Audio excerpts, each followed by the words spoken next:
प्यारे बच्चों, आज क्लास 11 का हिस्ट्री सब्जेक्ट का एक अध्याय है बदलती हुई सांस्कृतिक परंपराएं। तो बदलती हुई सांस्कृतिक परंपराएं से संबंधित बहुत सारे प्रश्नों पर हम लोग प्रकाश डालेंगे। ये बदलती हुई सांस्कृतिक परंपराएं क्या है, कब से प्रारंभ होती है। तो बदलती हुई सांस्कृतिक परंपराएं जो है वह 14वीं शताब्दी से 17वीं शताब्दी के अंत तक, कब 14वीं शताब्दी से 17वीं शताब्दी के अंत तक यूरोप के अनेक देशों में नगरों का विकास हो रहा था। नगरों की संख्या बढ़ रही थी, धीरे धीरे नगर डेवलप कर रहे थे, विकास कर रहे थे। तब की बात हो रही है 14वीं शताब्दी से 17वीं शताब्दी के अंत तक। एक विशेष प्रकार के नगरीय संस्कृति विकसित हो रहे थे। नगर की जो कल्चर है उसका डेवलप होना शुरू हो गया था। नगर के लोग अब अपने आप को सोचने लगे कि हम सभ्य हैं और गांव वाले असभ्य हैं, यानी अपने आप को बेहतर समझने लगे, ग्रेट समझने लगे। तब की बात हो रही है 14वीं शताब्दी के प्रारंभ से 17वीं शताब्दी के अंत तक, जब नगर का विकास हो रहा था। तो उस समय नगर के लोग अपने आप को बेहतर समझते थे, सभी समझने लगे। नगर खासकर उस जमाने में यूरोप में कुछ नगर हैं जैसे फ्लोरेंस, वेनिस, रोम, जहां पर कला और विद्या के केंद्र बन गए थे। वहां पर कला और विद्या के केंद्र बन चुके थे। नगरों को राजाओं और चर्चों से स्वायत्तता मिल रही थी।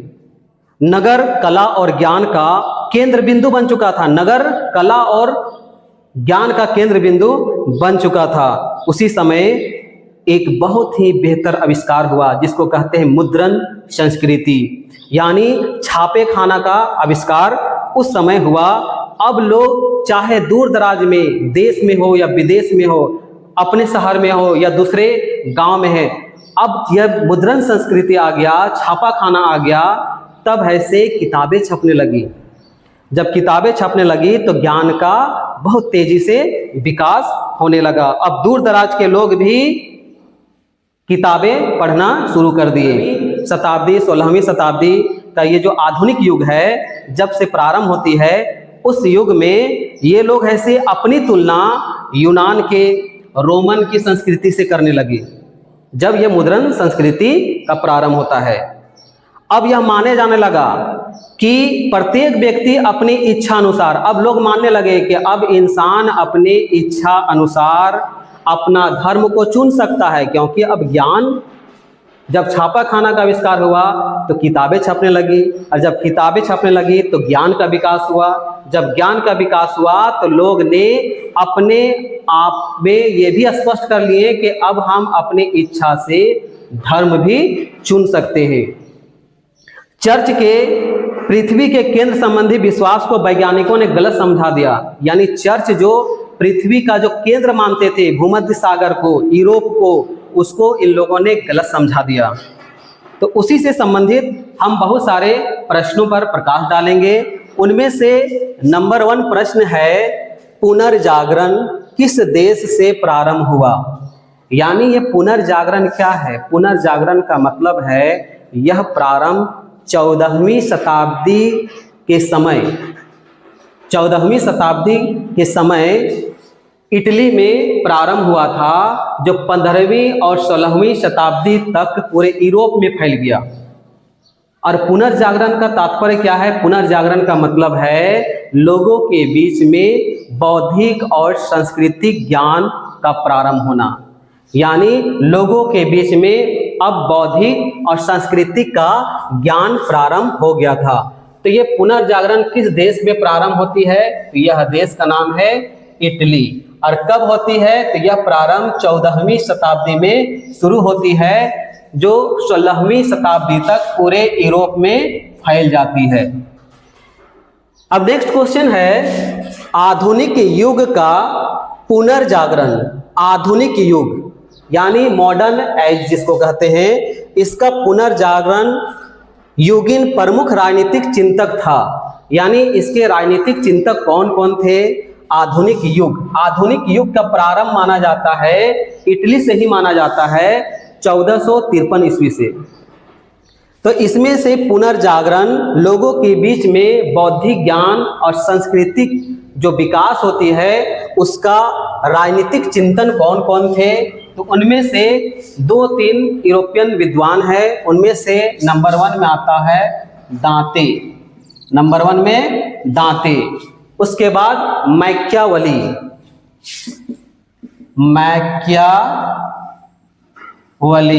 और एक और है जिसका नाम है हॉब्स। क्या नाम है? हॉब्स।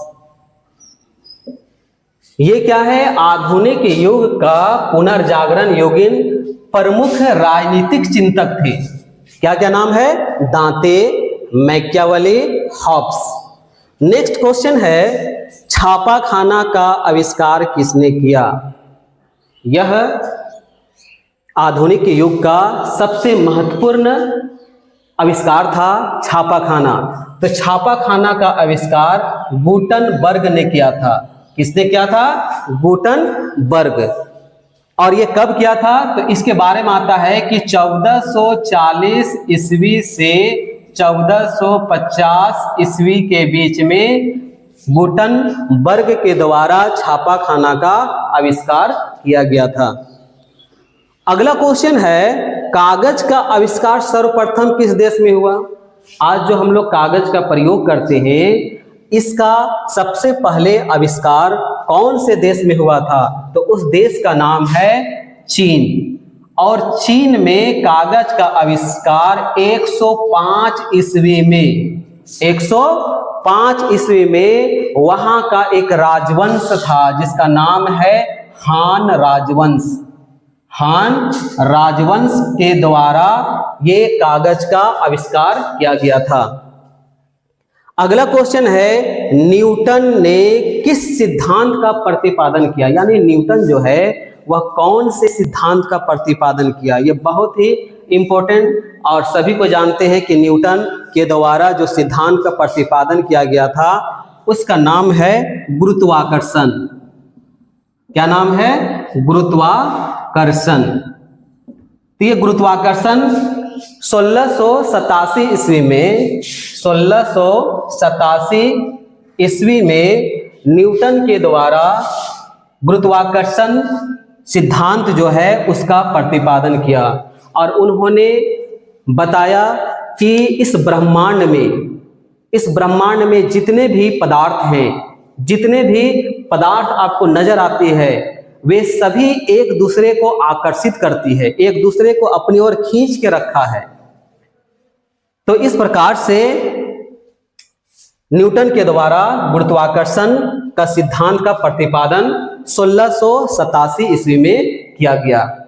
अगला नेक्स्ट क्वेश्चन है, कोलंबस ने स्पेन का झंडा कहाँ गाड़ा था? तो स्पेन का झंडा कोलंबस ने गुआना हानी में गाड़ा था। कहां पर? गुआना हानी में। कोलंबस क्या था? एक नाविक था और नाविक ये अपना यात्रा करके बहुत सारे देशों की खोज में निकला हुआ था। और सबसे पहले ये भारत की खोज के लिए स्पेन से निकला और वो समुद्र की यात्रा करते करते भारत आने के बजाय वो ऐसे अमेरिका पहुंच जाता है। जब वहां पर अमेरिका में पहुंचता है तो वहां के लोगों को देखता है तो लगता है कि हम भारत पहुंच चुके हैं, यानी इंडिया पहुंच चुके हैं। और वहां के लोगों को कोलंबस ने कहा रेड इंडियन। क्या कहा? Red Indian. आज भी अमेरिका के लोगों को रेड इंडियन के नाम से जाना जाता है। तो ये 1453 ईस्वी में कोलंबस ने अमेरिका खोज किया था। 1453 ईस्वी में कोलंबस ने अमेरिका का खोज किया था। अगला क्वेश्चन है, ग्रेगोरियन कैलेंडर का आरंभ कब हुआ? तो ये जो ग्रेगोरियन कैलेंडर है, जिस कैलेंडर को आज हम लोग मानते हैं, और ये कैलेंडर सूर्य के द्वारा जो ग्रहों का परिक्रमा होता है, तो सूर्य के अनुसार ऐसे इस कैलेंडर का बनाया गया है, जिसमें इसमें 12 महीना रखा गया है और एक साल जो है 365 दिन का एक साल माना गया, जिसका महीना जो है 28 से शुरुआत होती है, 31 तक होती है। तो इसका जो प्रारंभ जो हुआ था, ग्रेगोरियन कैलेंडर का प्रारंभ 1582 ईस्वी में, 1582 ईस्वी में पोप ग्रेगरी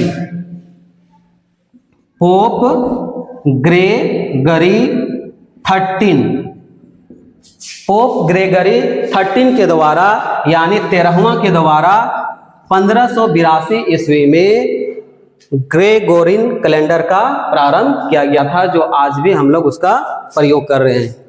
अगला क्वेश्चन है, किसे यूरोप का कालिदास कहा जा सकता है? यानी यूरोप के विद्वानों में सबसे महान विद्वान जिसे कालिदास के नाम से जाना जाता है, तो उसका नाम है शेक्सपियर।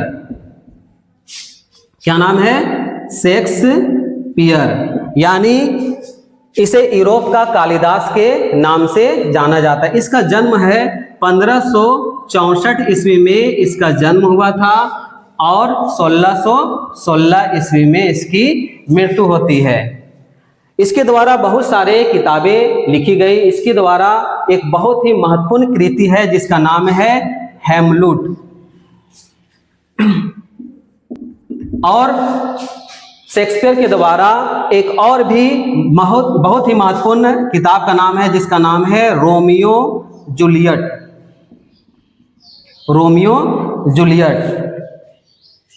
इसके बाद यानी शेक्सपियर जो है, जिसका जन्म है से 1564 ईस्वी में और इसकी मृत्यु 1616 ईस्वी में हुआ, उसके द्वारा लिखा गया किताब का नाम क्या है? हैमलेट और रोमियो जूलियट। अगला क्वेश्चन है, यूरोप में आधुनिक युग का प्रारंभ माना जाता है। तो यूरोप में आधुनिक युग का प्रारंभ जो है 1453 ईस्वी को माना जाता है। 1453 ईस्वी को यूरोप में आधुनिक युग का प्रारंभ माना जाता है और इसका प्रारंभ जो है इटली से होती है। कहाँ से होती है? इटली से आधुनिक युग का प्रारंभ माना जाता है। जब ऐसे तुर्कों के द्वारा कुस्तुनतुनिया पर जब आक्रमण किया जाता है, कुस्तुनतुनिया पर विजय तुर्कों का हो जाता है, तो बहुत सारे उस जमाने के यूरोपियन विद्वान जो कुस्तुनतुनिया में रहते थे, वे सभी ऐसे वहाँ से भाग जाते हैं और इटली और बहुत सारे ऐसे देश में चले जाते हैं। और उसी समय से जब बहुत सारे विद्वान जब इटली आते हैं, तो वहीं से आधुनिक युग का प्रारंभ होता है 1453 ईस्वी से। अगला नेक्स्ट क्वेश्चन है, मार्टिन लूथर ने कब धर्म सुधार आंदोलन शुरू किया? तो मार्टिन लूथर ने 1517 ईस्वी में मार्टिन लूथर के द्वारा धर्म सुधार आंदोलन किया गया। यानी मार्टिन लूथर ने धर्म सुधार, यानी ईसाई धर्म में बहुत सारी बुराइयां आ चुकी थी, उसको दूर करने के लिए मार्टिन लूथर जो जर्मनी के हैं, उन्होंने धर्म सुधार आंदोलन की शुरुआत किया। और ये कब किया? 1517 ईस्वी में। इसके बाद उन्होंने जर्मनी भाषा में बाइबल का अनुवाद किया और जर्मनी भाषा में बाइबल का अनुवाद 1522 ईस्वी में किया। 1522 ईस्वी में जर्मनी भाषा में बाइबल का अनुवाद किया। किसने किया? मार्टिन लूथर ने। तो धर्म सुधार आंदोलन के संस्थापक, अगुवाई करने वाले कौन थे? Martin Luther. ये कहाँ के थे? जर्मनी के थे। इसकी शुरुआत कब करते हैं? 1517 ईस्वी में। 1517 ईस्वी में मार्टिन लूथर के द्वारा धर्म सुधार आंदोलन की शुरुआत की जाती है और उन्होंने जर्मनी भाषा में बाइबल का अनुवाद किया। कब किया? 1522 ईस्वी में जर्मनी भाषा में, जो जर्मन भाषा है, उस भाषा में उन्होंने 1522 ईस्वी में बाइबल का अनुवाद करवाया। और अंतिम क्वेश्चन है, पृथ्वी अपनी धुरी पर, पृथ्वी अपने ही स्थान पर घूमती है, यह सिद्धांत किसने प्रतिपादित किया? तो यह सिद्धांत जो प्रतिपादित किया था उसका नाम है कोपरनिकस। उसका नाम क्या है? कोपरनिकस। यानी कोपरनिकस ने यह सिद्धांत को प्रतिपादित किया कि पृथ्वी अपने ही जगह पर घूमती है, ऐसा नहीं कि सूरज है से उसकी पृथ्वी के चारों तरफ घूमती है। लेकिन जब कोपरनिकस ने बताया कि पृथ्वी अपने ही अक्ष में घूमती है और वह सूर्य की परिक्रमा करती है, और जितने भी और भी बहुत सारे जितने भी ग्रह हैं वे सभी सूर्य के चारों तरफ परिक्रमा करते हैं, तो ये सिद्धांत जो है यह कोपरनिकस के द्वारा दिया गया कि पृथ्वी अपनी धुरी पर ही घूमती है, अपने अक्ष पर ही घूमती है और वह सूर्य की परिक्रमा करती है, और जितने भी ग्रह हैं वे सभी ग्रह भी सूर्य की परिक्रमा करते हैं।